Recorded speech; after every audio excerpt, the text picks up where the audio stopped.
So the setting of this vision took place in a location that I've seen before. It looked like the raw land of Whiskey Creek, sort of, but the shoreline was all sandy instead of rocky. And it was the shoreline that is off their property, and that has like the high mountain with the flat face on it. So this is the location vision took place. And it has a bunch of birds flying in the air in a circle, sort of like they do when they have found like a carcass to feast on. And they were blackbirds at first, but then joining them were other birds as well as other animals. There was a ram, there was a whale, and there was a prehistoric bird, and there was a crane of some sort, the kind that has like a pouch in their beak that can things and is like holding a bone in its mouth, maybe a pelican. And then on the shore was a white bird. They're always on the ocean. Seagull. It was a seagull, and it had this giant fish and had its almost said paw. They don't have paws. It's claws sort of on the fish, and it was eating inside the fish, but inside little tiny fishes. So it was eating small fishes out of this larger fish. And so this was all taking place sort of to the left of this vision. And then off to the right of this vision, I could see the sky cloudy with light on the other side of it. And the very first thing that I saw was, I think it was a throne room of God or the kingdom of God begin to be lowered down to the earth, but it only was just a small portion. And you could see that his scepter, he was holding a scepter, but it was not, is this vertical? It wasn't vertical. It was horizontally placed in his hand. And at first glance, it looked like it was broken. But later I saw that it wasn't broken. It might have just been why can't I think of the word? If you have like I won't say subception, but that's not the right word. When you have a perception, that's the word. Good Lord. Okay. It was a perspective that I first had was that it was broken, but it was not broken. It just was not vertical. It was horizontal in his hand. And at this point, I saw the water, and there was somebody walking on the water. They had these sandals on that were actually made of wood. It was like driftwood. It was almost like little boats. He had little boats on his feet, but it was like a sandal. So it was connected to his foot. And he was walking on the water, and the water was a little choppy, but the water was very specific. It was a little choppy, but it was very dark down under the water. It was a little actually scary, to be honest. The feeling I got when I looked into the water was just darkness. And it was fear is what rose up in me a little bit looking into that water. It was fearful. But that person walked on that water to the shore with those sandals, regardless of the choppiness and the fearful of underneath darkness. And when they got to the shore, they took off those sandals, and ahead of them on the face of that mountain, it was just flat. And you can see these, they almost looked like they were pieces of wood, but they were sharpened at the tip. So they look like little, I don't know, pencils, Kieran's pencils. But anyway, so they were all sticking out of this mountain, and they almost made the shape of a town. They were almost like outlined in the shape of a town. Anyway, this man comes up, and he begins to pull these things out of this mountain face, and they're trees, they're pine trees. And then he takes each one and he shoves it into the sand. So one by one, he's taking these point-ended pine trees out of the face of this mountain and establishing them there in the sand. And the more and more he takes out of the wall and puts into the sand, the further that the kingdom of God comes to earth, or the throne room of God comes to earth. And then at one point, the father takes the scepter and he shoves it into the ground. So it's now vertical, and it sort of has this ripple effect across the water. And you can see his hand holding it.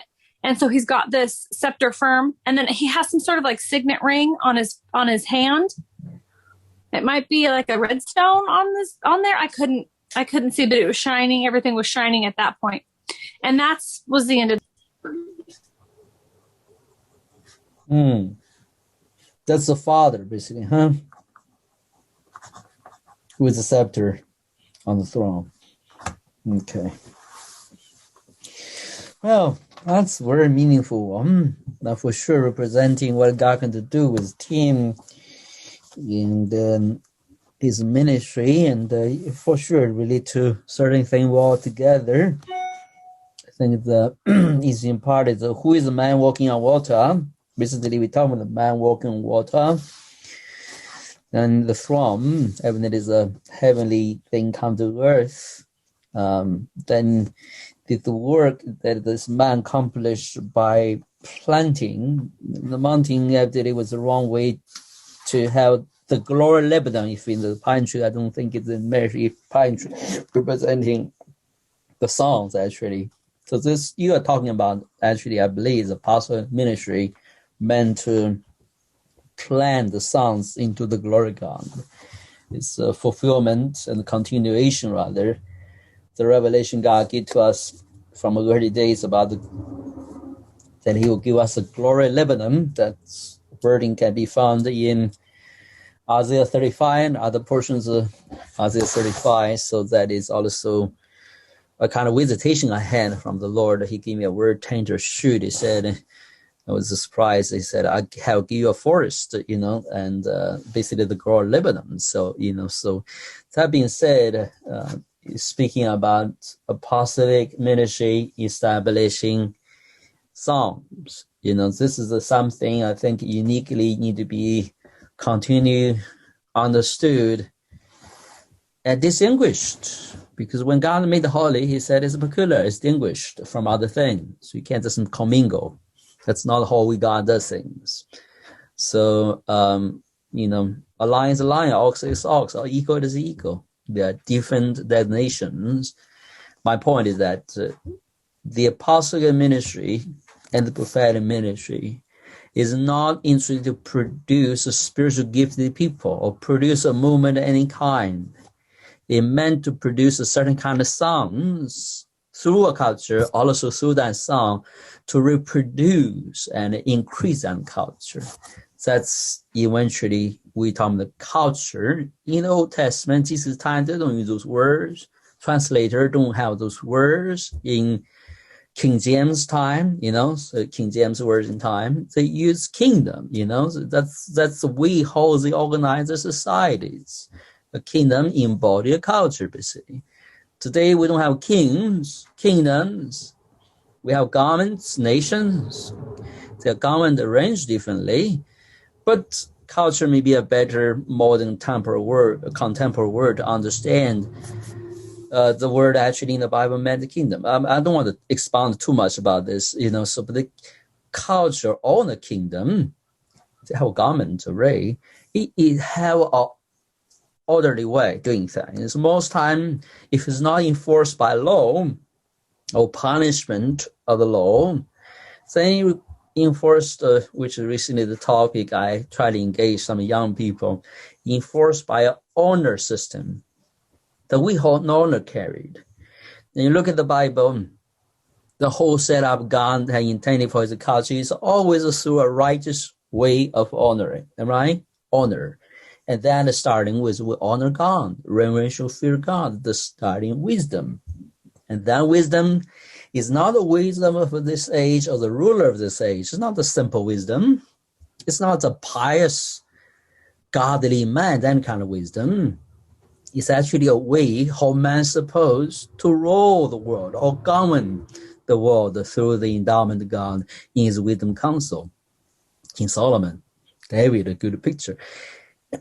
Does pair with basically the world going to be cultured, organized, shepherded, served, and well as governed in a different way. Law unto God, knowledge of God, justice God, and wisdom God, am I going to be different? In that there's no fear, no sorrow, there's no contention, competition, or evil anymore. Therefore, you don't need a law. That's you have a higher law, the law of freedom, the law of sonship, righteous from above, a different kind of law in a sense, or principles, a set of principles, set of honor systems, how things work. And this is so huge. We normally this is translated continue to be man try to use a build a ministry, build their understanding of the scriptures, try to impress the people, try to just but not really building a people up into a certain culture. So therefore we translate words like, no teacher, no students about the teacher. We translate it as if a hierarchy thing. Or when Jesus said, if you honor me, I will honor you before my Father. Then you will have honor, basically. Don't use man's honor to honor me. So it's very simple things. But when religion, when people's,